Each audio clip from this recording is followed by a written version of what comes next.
Welcome to Rashmi's रसोई। मोड आलेल्या मुगाची आमटी किंवा भाजी तर आपण नेहमीच खात असतो, पण आज मी तुम्हाला मोड आणून सोललेल्या मुगाची आमटी आमच्या आगरी कोळी पद्धतीने कशी बनवायची ही रेसिपी दाखवणार आहे। त्यासाठी हा व्हिडिओ तुम्ही शेवटपर्यंत बघा आणि माझ्या चॅनलला लाईक, शेअर आणि सबस्क्राइब करा। आज आपण मोड आलेल्या मुगाची साल काढून आमटी करणार आहोत किंवा पातळ भाजी बनवणार आहोत।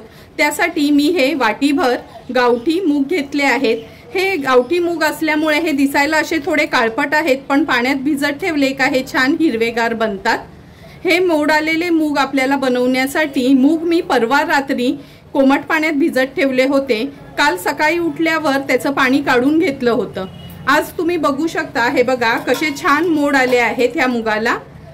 टोपलीच्या खाली पण हे मोड दिसतात। असे मुगाला मोड आले ना किंवा कोणत्याही कडधान्याला का ती भाजी खायला खूप सुंदर लागते। तुम्ही बघू शकता एकदम छानसे असे हे मोड आलेले आहेत। आता ह्याचं साल काढणं म्हणजे खूप महत्त्वाचं काम आहे। सर्वात आधी हे मूग आहेत ना, आता आपण पाण्यात घालून घेऊया। हे मोड आलेले मूग आहेत ना, ह्या बोलमध्ये मी पाणी घेतलं आहे खूप सारं, ह्याच्यामध्ये हे घालूया। सर्वांना असं वाटतं का रे एवढे बारीक मूग आहेत आणि ह्याची सालं आता कशी काढायची आहे ती। हे मूग आपण जवळपास अर्ध्या ते पाऊण तासासाठी तरी असे पाण्यातच भिजवून घ्यायचे आहेत, म्हणजे ना जवळपास अर्ध्या मुगाची तरी सालं वर येतात आणि मग नंतर हे निवडून घ्यायचे आहेत। आता मी हे अर्ध्या तासासाठी असेच पाण्यामध्ये ठेवते, नंतर सालं काढणार आहोत। तुम्ही बघू शकता अर्धा ते पाऊण तास झाला आहे आपण हे मूग पाण्यात घातले होते। मूग पाण्यात घातले ना का हे बघा ह्याची सालं आपोआप निघतात।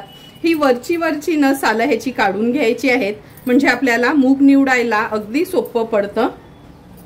आता हे मूग आपण ह्या ताटामध्ये काढून घेऊया। जेवढा जास्त वेळ तुम्ही हे मूग पाण्यात ठेवाल ना, तेवढी ह्याची सालं काढायला आपल्याला सोपं पडतं। हे बघा जी सालं निघाली आहेत ना, ते मूग आपण असे हाताने बाजूला करून घ्यायचे आहेत, म्हणजे जी निघालीत नाही तीच फक्त आपल्याला निवडावी लागतात।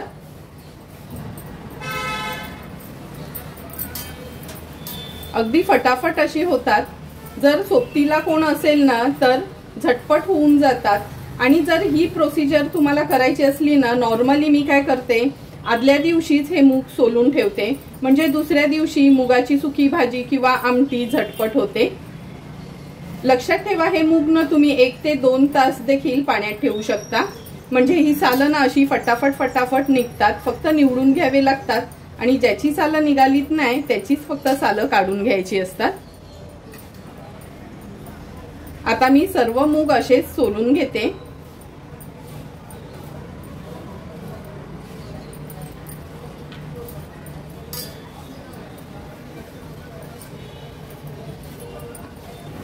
हे बघा थोडी करून सर्व मुगाची सालं मी काढून घेतली आहेत। आणि हे साल काढलेले मूग जर तुम्ही एअरटाईट डब्यात असं पाणी घालून ठेवलत ना, तर 5 ते 6 दिवस फ्रीज मध्ये आरामात राहतात।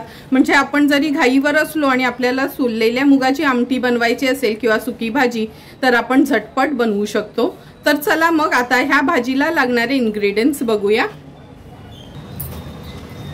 मुगाची पातळ भाजी किंवा मुगाची आमटी बनवण्याकरता हे बघा सोललेले आपण मूग घेतले आहेत। एक शेंग वापरणार आहे। शेंगेच्या ऐवजी तुम्ही शिराळं, घोसाळं किंवा दुधी वापरलात तरी चालेल। एक मोठ्या साईजचा टोमॅटो आहे, त्याच्या फोडी करून घेतल्या आहेत। कढीपत्त्याची पानं, एक बटाट्याच्या देखील फोडी करून घेतल्या आहेत। एक मीडियम साईजचा कांदा बारीक चिरून वापरणार आहोत। मुठभर सुकं खोबरं खिसून भाजून घेतलं आहे। 5 ते 6 लसणाच्या पाकळ्या आणि आल्याचा तुकडा असं ह्याचं वाटण तयार करून घेऊया। अर्धा चमचा राई, अर्धा चमचा जिरं, थोडंसं हिंग, अर्धा चमचा हळद, 2 चमचे आपला हा घरचा आगरी कोळी मसाला आणि चवीप्रमाणे मीठ वापरणार आहोत। सोललेल्या मुगाची आमटी बनवण्यासाठी गॅसवर ही आपण कढई ठेवली आहे। 2 टेबलस्पून एवढं तेल घेऊया।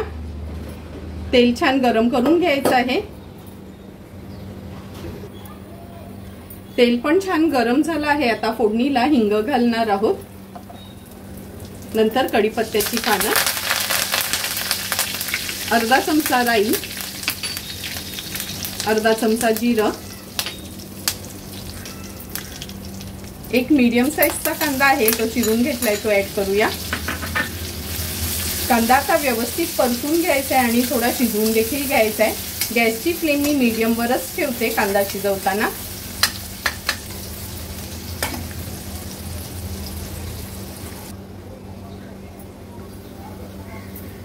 हे बघा कांदा पण आपला छान शिजला गेला आहे। आता गॅसची फ्लेम मी मीडियम वर करून घेते।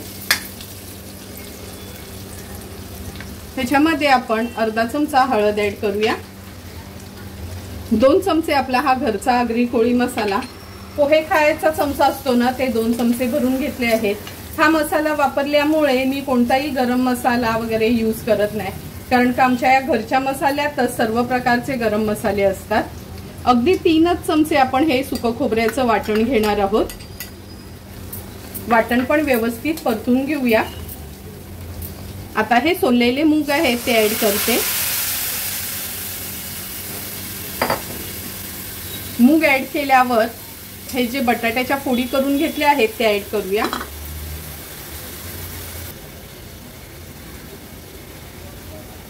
शेंगा आणि टोमॅटो ऍड करते। भाजी व्यवस्थित मिक्स करून घेते।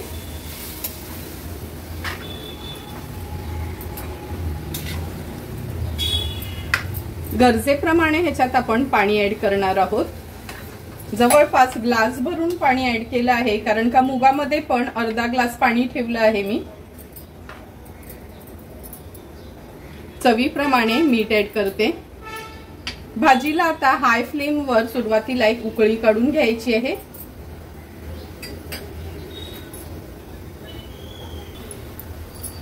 तुम्ही बघू शकता आपल्या या मुगाच्या पातळ भाजीला छान उकळी पण आली आहे।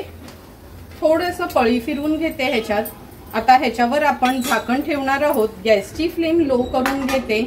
झाकण ठेवून झाकणावर पाणी ठेवायचं आहे आणि एक 5 ते 6 मिनिटांसाठी मूग, बटाट, शेंग आपल्याला शिजवून घ्यायची आहे। 5 ते 6 मिनिटं झाले, झाकण काढून बघूया आणि हे बघा झाकणावर जे पाणी ठेवलं होतं त्याची पूर्ण वाफ झाली आहे। झाकणावर जर आपण पाणी ठेवलं ना तर आतमध्ये कडधान्य किंवा कोणतीही भाजी असली का झटपट शिजली जाते। मूग शिजायला तर वेळ लागत नाही। बटाटा पण बघा अगदी इझिली तुटते, म्हणजे बटाटा पण व्यवस्थित शिजलं गेलं आहे। 2 टेबलस्पूनच तेल घेतलेलं तरी भाजीला किती छान तरी आली आहे। गॅसची फ्लेम हाय करते। हाय फ्लेम वर एक छानशी उकळी काढून घेऊया। भाजीला पण छान उकळी आली आहे। आता गॅसची फ्लेम स्विच ऑफ करणार आहोत। थोडीशी कोथिंबीर स्प्रिंकल करते ह्याच्यावर। झटपट आपली ही 5 ते 6 मिनिटातच सोललेल्या मुगाची भाजी तयार झाली आहे।